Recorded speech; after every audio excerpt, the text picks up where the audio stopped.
Okay, guys, we're back. Let's Fark it up. For Fark's sake. There's gotta be dialogue here, right? Even if we're just fighting another Fark. Yeah, I remember this long elevator all too well. No, okay, it's gonna be a different boss, because it's gonna be the stuff in his head, sure. Oh, my mouse is on the screen. I can see now. This was a program set in motion by myself. In the case I ceased functioning. A decentralized consciousness. And now I am inside your mind. Now, this time, you will fight yourself, Jester. Okay, so this is... No, okay, it is a different boss. For a second I thought it was going to be like, oh yeah, we really are just going to use this to have you fight Fark the same way. We are fighting Fark, but they, like, made an original, like, thingy here. And he looks awesome. I probably wouldn't think much of this design on its own, having not played the game up till now, but, like, having played the game up till now, this is really cool. See, a lot of times for me, like, the cool design of things, what matters is the context. I've been getting kind of, like, desensitized to, like, big, cool anime fighting.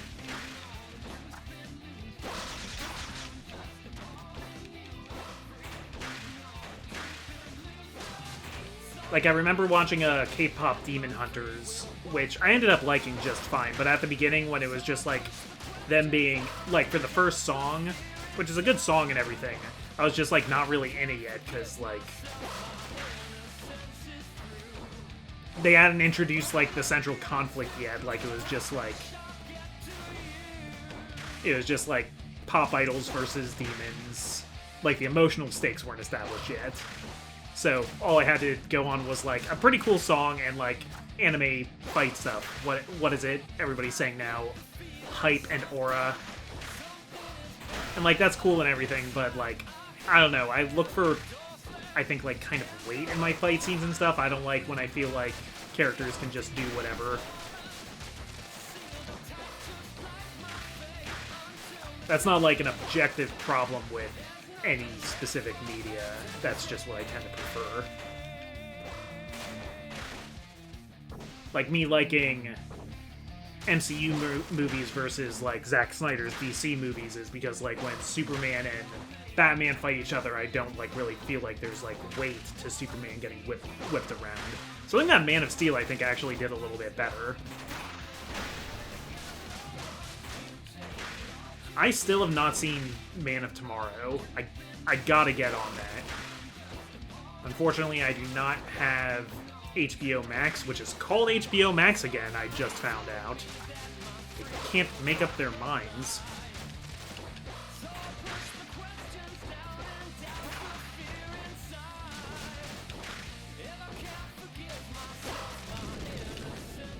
Very good.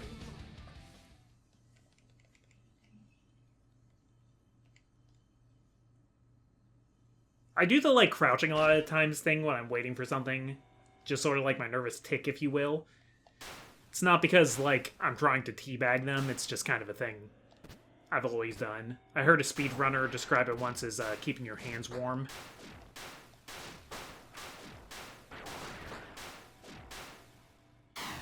Yeah, I don't know what to make of all the different colored lights and things. Final stage, Megaraph Fortress. Yeah, does the Megaraph Fortress even, like, still exist? I guess the fortress is still here. It's just the, like, top part of it that started going up into space and got blown up.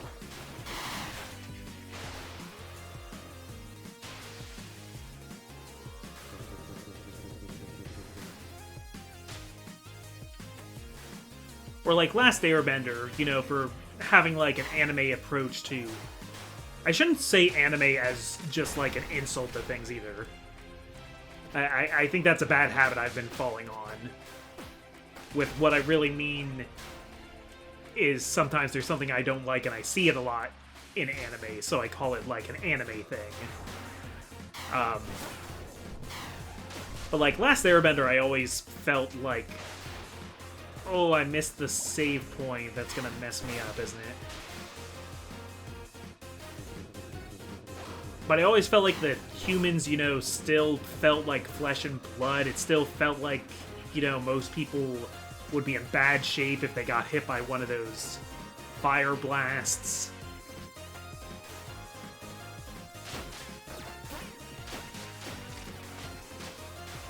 The biggest problem with fight scenes in Last Airbender was that it was a kid's show, so when my favorite character, Sokka, got a really cool sword that could cut through anything, he, like, could not use it against people most of the time because they weren't going to show somebody getting maimed with a sword. He would use it for lots of other cool stuff, but it's the same kind of problem with, like, when Wolverine is in, like, a piece of kids' media. When, like, the way Wolverine fights people is, like, gruesome and bound to be bloody. And that's the reason why the Teenage Mutant Ninja Turtles are fighting robots a lot of the time, so that they could just, like, rip them apart with swords and sais and such.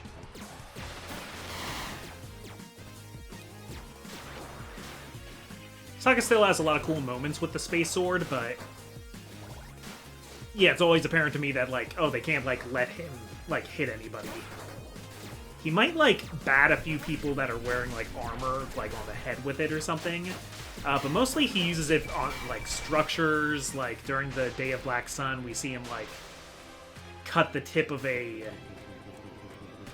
like, one of the watchtowers. Like, I think he, like, cuts the end of a cannon off so that it can't, like, provide cover fire anymore. The real bad one is the boiling rock, when it's they're on top of the gondola and it's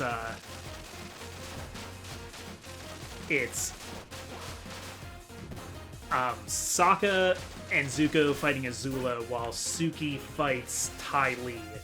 And, like, it's really mostly Zuko fighting Azula, because every once in a while, like, Sokka, like, steps forward with the sword and is like, hey, keep away, this is sharp.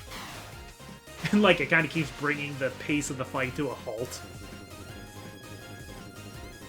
It's neat how, like, Zuko and Sokka are, like, covering each other, but, like, against another firebender, Zuko doesn't need your help. I know at that point Azula is still, like, established as stronger than Zuko and Zuko! Stronger than Zuko, better fighter than Zuko, and it's only, like, when she starts going crazy and losing her cool that he realizes he might be able to beat her in the Agni Kai. Last Airbender is such a good show. Its approach to action is... I also like when fight scenes are, like, character motivated.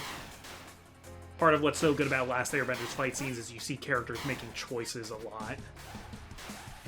And a lot of their personality comes out in the fight choreography, but also, like, how they will approach things.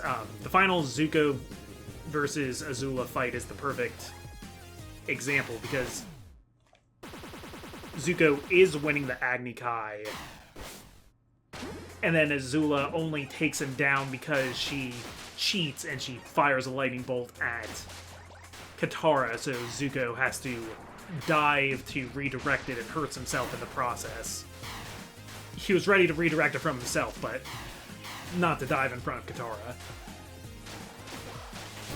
And, like, that's, like, the ultimate, like, what will Zuko do in this situation? You learn a lot about who Zuko is at the end of the series in that moment. And ultimately, then, Katara is able to finish the fight and beat Azula, because then the Agni Kai is off and it's no holds barred. And Azula's chasing Katara around, and she gets her with the clever, like, I'm gonna pull the water out of the little aqueduct and freeze us both and then swim through the frozen ice sculpture and chain you up. You know, that old trick. But no, it's like a cool, smart Katara solution thing, which still, like, goes by the, like, Azula's not being strategic right now. She's usually a very strategic character, but she's off her game because of... She's just, like, power hungry and going crazy with her friends abandoning each other. And it makes it so that, like, Zuko's victory over his sister isn't just, like, winning the Agni Kai, which he would have if it was, you know, done fairly. But in the last arc especially, Zuko, like, needs to prove himself to Katara again. She's the one who doesn't trust that he's changed. And they have, like, the Southern Raiders adventure, and then... It's because Katara was able to forgive him that she's able to finish the fight that Azula gets defeated in. It's character work, and it's things paying off. It's set up and payoff. It's not about the fight, though the fight is also very good. But, you know, we're supposed to have cool fight scenes not just to look cool. It's great if they look cool, but they're also supposed to, you know, further the dramatic action. And Last Airbender is always very good at doing that. These last few stages are so full of junk hitting you. I should have saved this a little bit longer, but I'm getting frustrated.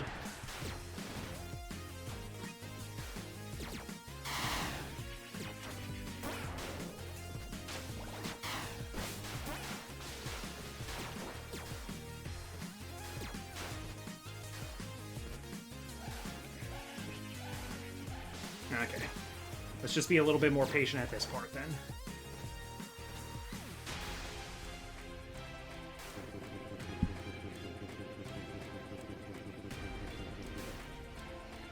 My favorite fight in Last Airbender is, I think,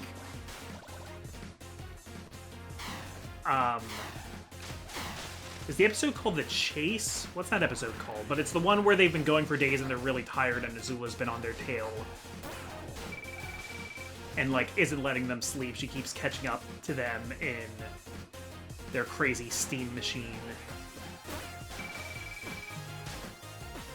And then Aang, like, runs off from the group to, you know, be the distraction. And it's preceded by another really good fight, which is one of the Katara and Mai versus... Or Katara and Sokka versus Mai and Ty Lee. And Appa jumps in. There's a few fights of, like, those pairings, but this is a particularly good one. Of it's just cool stuff happening, and it's learning how, like... Oh, a little bit more of, like, how do we fight Ty Lee? Because they still hadn't really figured that out yet.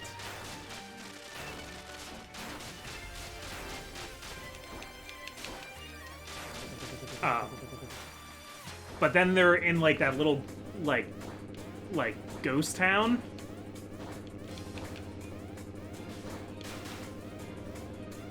And it starts as, like, a three-way fight between Zuko, Aang, and Azula. And then slowly Katara shows up with Sokka, and Toph shows up, and Iroh shows up, and they all turn on Azula. But the whole time, just seeing, like, what Zuko and Aang do under duress is just, like, a really good fight scene. Okay, well, it's given me lots of static to work with, so I appreciate that. Did I have static during that fight and just forgot to use it? I feel like it's refilling my static bar when I die now.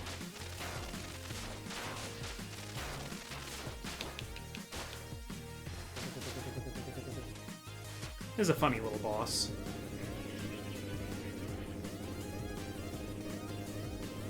I don't like this part, though, because there's nothing for me to parry.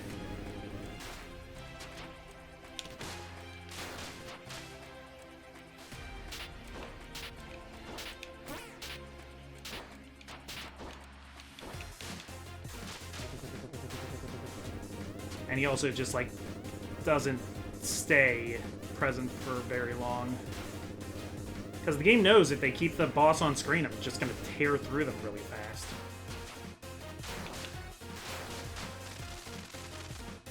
Get freaking back here. Punk.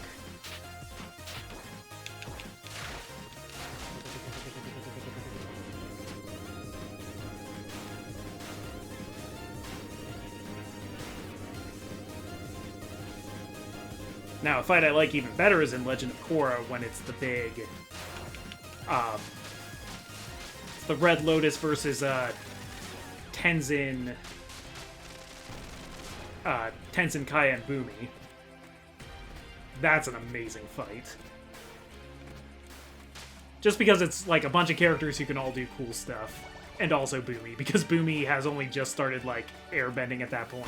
Doesn't really know what he's doing, but he's scrappy and he's doing crazy stuff. He's throwing himself around with just by shooting air in the opposite direction. Just, like, doing whatever he thinks will work. He has to fight a freaking lava bender and he, like, bites him.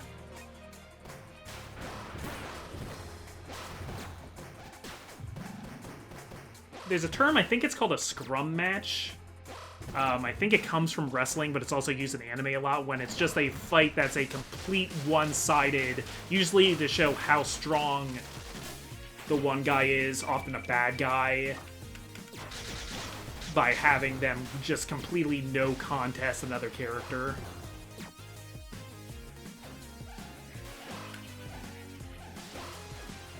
And those are fine and everything, because it's good to, you know, establish how strong our bad guys are, so that the hero can beat them later.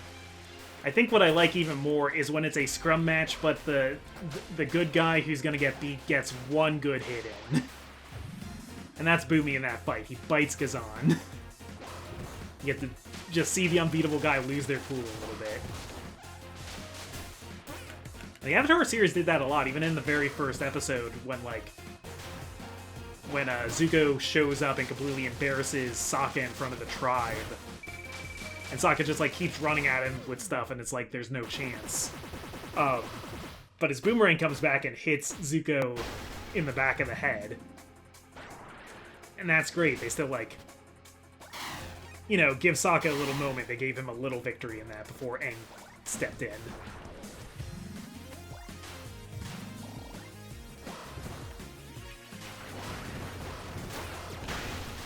It's the making God bleed moment, where you can't win, but you can just kind of style on the bad guy for a second.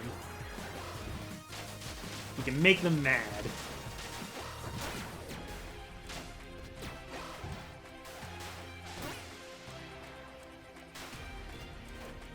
I think the game knows how hard this part is, and I think it's giving me extra static to make up for it.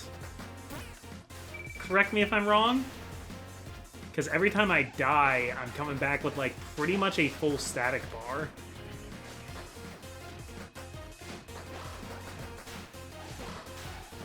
Yeah, even trying to be patient here, I'm having trouble getting through a lot of this tomfoolery.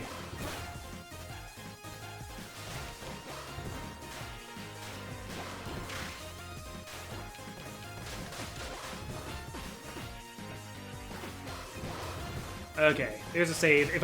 Anytime I get to the next save point, good enough. Yeah, what does it mean when everything turns green for a second? I don't actually understand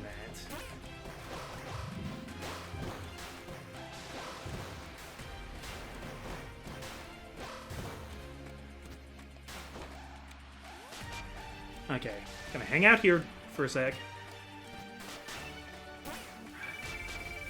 Slicers. I knew when I hitting that ceiling twice, I was like, oh, I'm a sitting duck.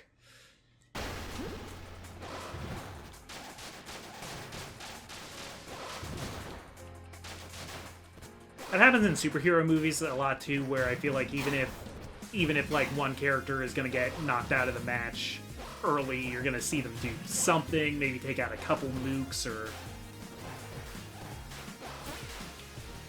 like in the first Thor movie, the Frost Giants come in to kill Odin, and, you know, Freya's not really gonna help. That's not what the story wants her to do, but she is hiding behind the door, and she hits one of the Frost Giants with her sword and takes them out before getting pushed aside by Ymir. And that's cool. That's cool that they, you know, let her do something, even if it's, you know, inconsequential narratively. It just, you know, makes it feel like people matter.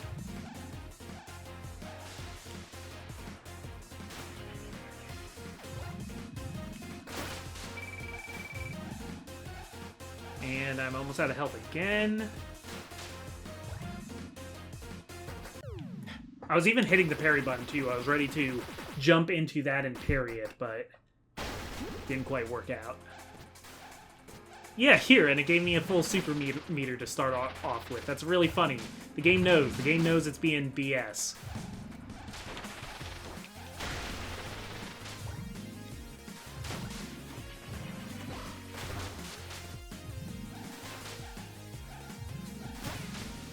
And you know what, game? If we can agree on that, then we're cool.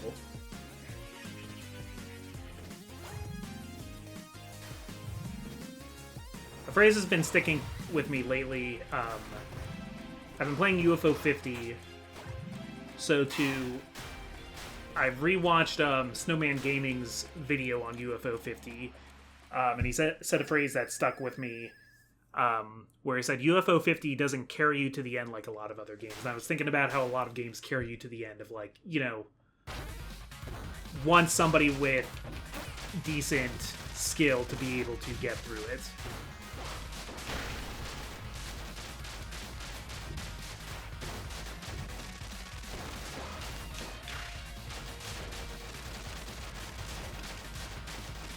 So this is the same, like, pre-boss that I fought in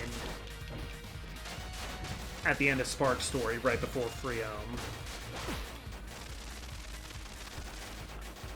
So is it going to have me fight Freom again? Is it going to give Freom a new super... Okay. Yeah, we're just jumping right into it. There's not even, like, dialogue. But I think it'll give me something different. I just watched the episode where I fought this guy, so I'm feeling extra prepared.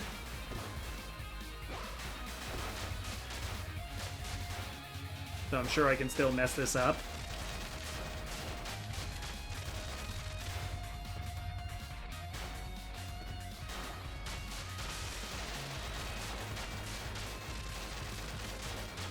And here he's going to do that kick to try and knock me off.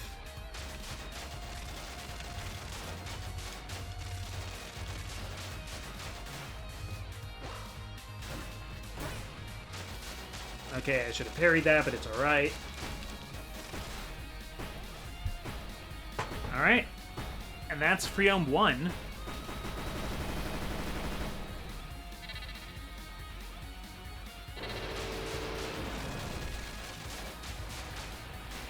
Okay, and this was Freom 2, who I originally fought in space.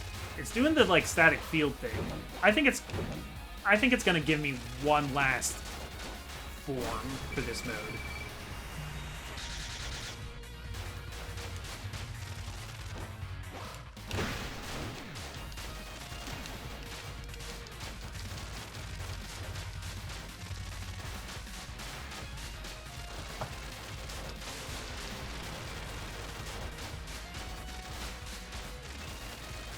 Okay, and here I don't think he has a particular get-off-me move that he does. So I'm pretty safe to punish that one move. I'm doing parries even though I'm not actually anywhere close to his attack.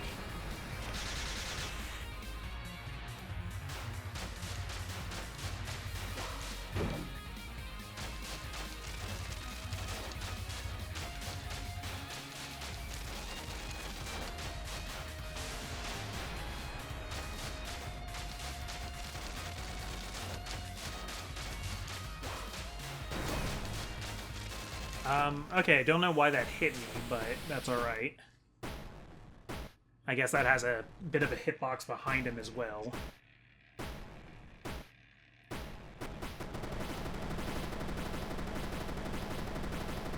I'm sure there's supposed to be slowdown there, but sometimes it feels like I'm getting a little bit more slowdown than I'm supposed to, like the game is actually beginning to chug. You never cease to surprise me. In fact, you shouldn't be ashamed you failed to dispose of me. Instead, you should be ashamed you did not join me. We could be great together. No, we are great. I don't know why I was created. Or why I'm here. Me neither. I'm actually really unclear on what your backstory is still, Fark. But over my journey, I figured out something. Everyone wants to fulfill their own purpose and dreams, and you only exist to stop them. You must be stopped. Ah, so that's your motivation. What a pity. It's very vague. We could have been great. However, I have no use for you anymore. Now I will be the one to dispose of you. Prepare to die, Jester. Alright, final form.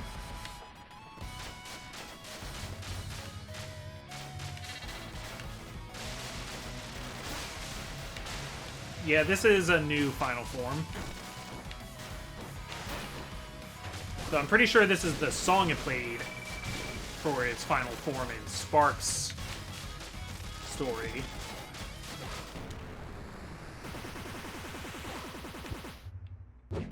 Oh, I guess that had a hitbox. Is it every time you die it starts you with a little bit more static? Is that how it like... Is that how it's like carrying me to the end?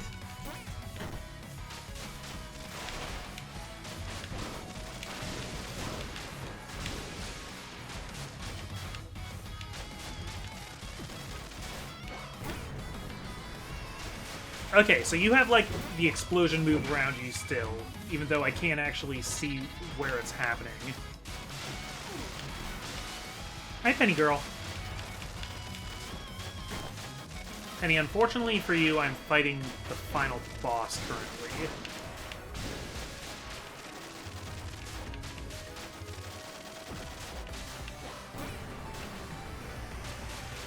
Yeah, you're a good girl, though.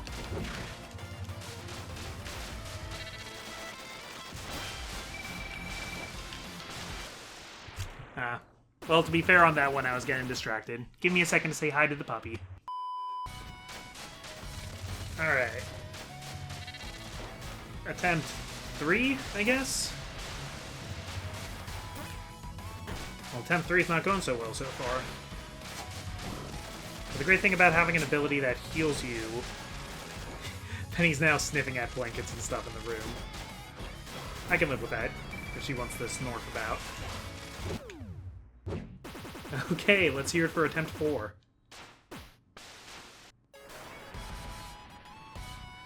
Okay, I think we've maxed out on, like, how much pity static it's gonna give us.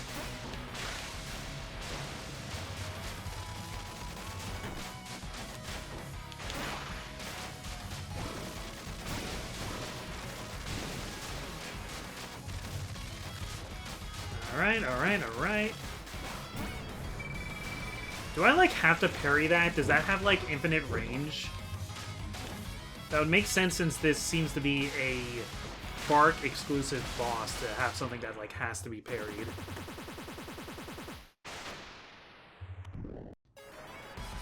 Bosses like this can be hard because of how you just slide all around.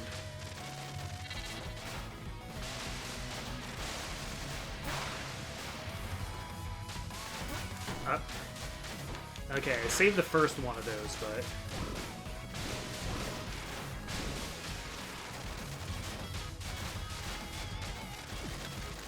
Okay, we're gonna try and parry this. I don't think it worked. I don't remember how much health I did have.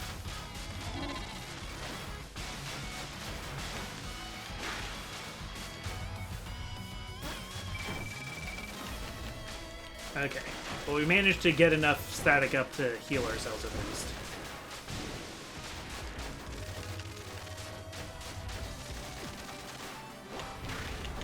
Okay. I heard the sound that time, so I did parry the big explosion, but then I got hit by his most basic bitch move.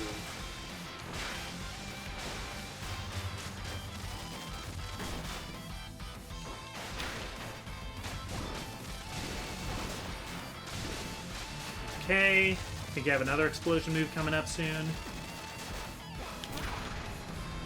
It's when he flashes yellow is the magic timing. Okay. I think I pretty much have a handle on how this fight works, though. So I think I can do it now.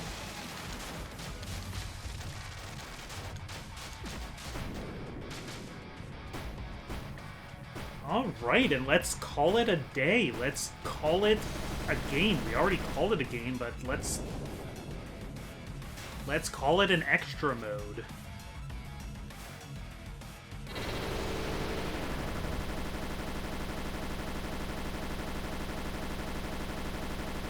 Wow, that's a lot of explosions. And it goes right into our... Alright, Felipe.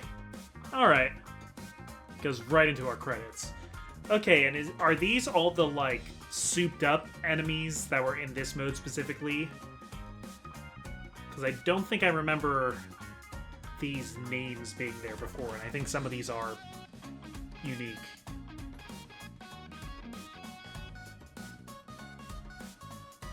Yeah, because all the bosses were, like, slightly souped-up bosses. Or was it we got all the enemies in Spark's story, and now we're getting all the bosses in these credits? Yeah, because come to think of it, I don't know if I ever learned all these guys' names. Really? Really?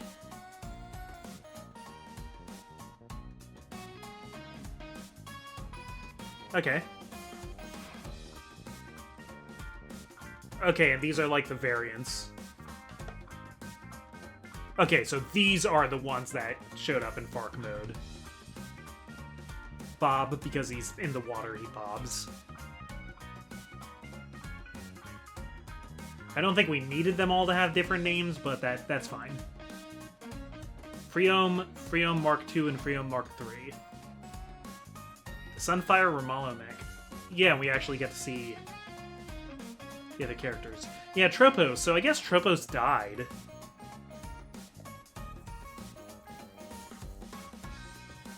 Very nice. You're welcome for playing, Philippe. Thank you very much. Yeah, this game had a lot more to it than I expected. Not so much. I mean, this is an extra mode, so I'm not expecting as much like work to be into it, as many like big cutscenes and stuff like that. But for the main adventure, and also for this mode even existing, they like definitely hit a lot of work in the back half of this game. You know, sometimes an indie game, like, all of its best ideas and all the, like, coolest things it could afford are, like, right at the beginning, and you can see kind of the... You can kind of see the budget running out as it goes on. And then, like, they pull something together at the very end that's, like, really big and cool. But this game is kind of a, like, constant, like, slow incline of hype. That's been my experience with it, at least. Oh man, I would love to have this many patrons to thank. I don't even have a Patreon. I do have a Ko-fi account though, or I guess it's pronounced coffee, because the idea is you're buying somebody a coffee. That's always in the description, so if you ever want to leave me a tip, I do appreciate them. But yeah, so I guess I'll start doing an outro here. I don't think I'm gonna do like wishes mode. I'm interested to see what unlocks here, but I think I'm done with Spark 1, so we're gonna move on to Spark 2 next time. And I'm guessing this is gonna come out towards the new year, so happy new year to you. Man, you went through all that, huh? Well, I haven't even spent half of that money. Yo, wanna go do something? I think I'll just recharge for now. Alright, see yourself, man. We need to get you your own house. You know what? I'll do that soon enough. Alright. Okay, I'll be going out for a walk. See you later, man. We gotta talk more. Yeah, we never, like, saw them after the end of the last adventure to, like, see if they were cool or anything, so I guess that just, like, little post-credits to show, like, hey, they're cool. Alright, I thought, like, Spark 2 might pick up with them still being, like, sort of enemies, or, like, having a lot of, like, unresolved stuff since they never got to talk at the end. But no, like, Fark lives in Spark's house. Which makes sense. Where else would he go? So I just unlocked Spark Challenge. Play Fark story mode, but with Spark, with a special change. This is the hardest mode in the game, and it is recommended that you have Wishes mode active. Okay, but I don't believe it's going to add any more story content, so I think I'm good. Yeah, so next time, Spark the Electric Jester 2. I know it stars Fark. I know it's a 3D platformer, having much more to do with, like, the Sonic Adventure games. So I'm really excited to see how that works out. Hope you guys are too. Feel free, as always, to give me advice if you know the game, and I hope you enjoyed this. Yeah, plenty more stuff coming on the channel. I'll see you then.